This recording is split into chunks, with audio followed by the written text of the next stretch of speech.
As Republicans in Washington fight to pass a tax reform plan, the Children's Health Insurance Program, or CHIP, is running out of money. That bill provides health insurance for children whose families don't qualify for Medicaid but can't afford private insurance.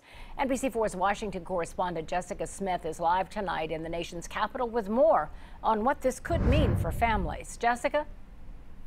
Well, more than 200,000 kids are covered through CHIP in Ohio. And for the past 20 years, this program has had bipartisan support. But this year, Congress missed a September 30th deadline to extend funding for the program. And now states like Ohio are running out of money to keep that program going.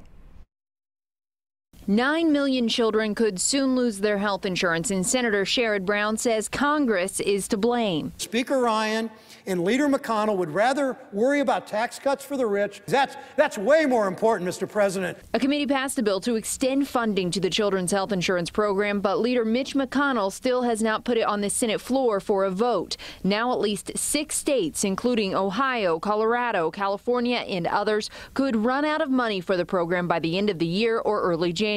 209,000 children are about to get a letter, or their families are, saying your insurance is going to be gone. Republicans say they want to pass the bill, too. In a statement, Senator Rob Portman said in part, "I strongly support the Children's Health Insurance Program. I would urge the Senate to pass our bipartisan proposal as quickly as possible." Senator Mike Rounds of South Dakota says there's a reason CHIP has not moved forward. I think they want to find some other items that are perhaps not as popular as CHIP to put in with CHIP to try to get those things through the floor as well.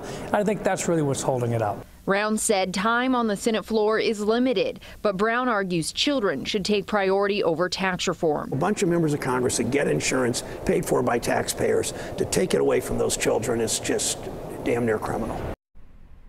Senators Brown and Portman are both on the Senate Finance Committee. That's the committee that passed the bipartisan plan to extend funding for CHIP. That bill would extend funding for 5 years. But again, the full Senate has not voted on it. Live in Washington, Jessica Smith, NBC4. And I'm just curious, Jessica, if the states do have to end these CHIP programs, what are the options for these children and families when they can't afford private insurance?